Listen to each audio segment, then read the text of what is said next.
Now that I'm dead, I know everything. This is what I wished would happen. But like so many of my wishes, it failed to come true. I know only a few factors that I didn't know before. It's much too high a price to pay for the satisfaction of curiosity, needless to say. Since being dead, since achieving this state of bonelessness, liplessness, breastlessness, I've learned some things I would rather not know. As one does when listening at windows or opening other people's letters. You think you'd like to read minds? Think again. Down here, everyone arrives with a sack, like the sacks used to keep the winds in. But each of these sacks is full of words. Words you've spoken, words you've heard, words that have been said about you. Some sacks are very small, others large.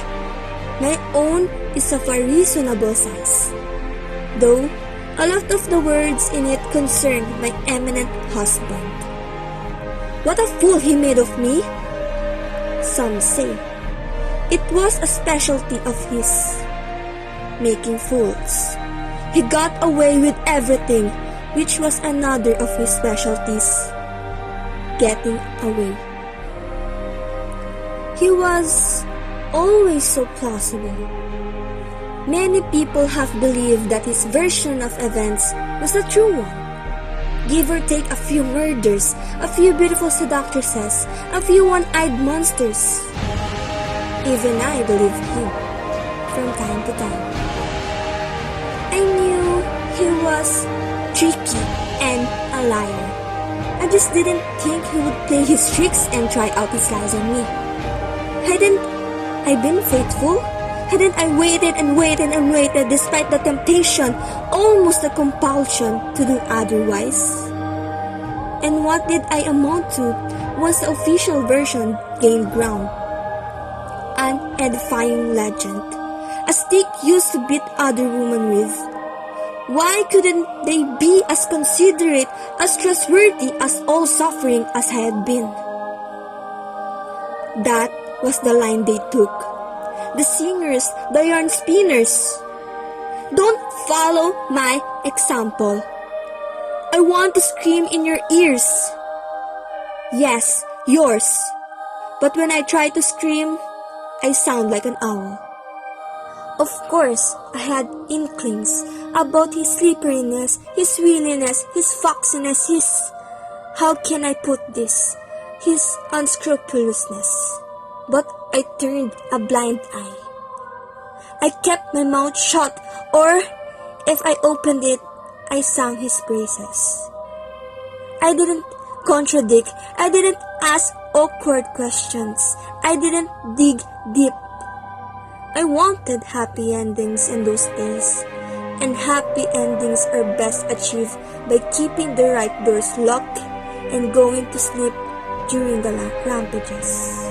Now that all the others have run out of air, it's my turn to do a little story making. I owe it to myself. I've had to work myself up to it. It's a low art, tale telling. Old women going for it, strolling beggars, blind singers, maid servants, children, folks with time on their hands. Once people would have laughed if I tried to play the minstrel. There's nothing more preposterous than an aristocrat fumbling around with the arts. But who cares about public opinion now? The opinion of the people down here. The opinion of shadows, of echoes. So I'll spin a thread of my own.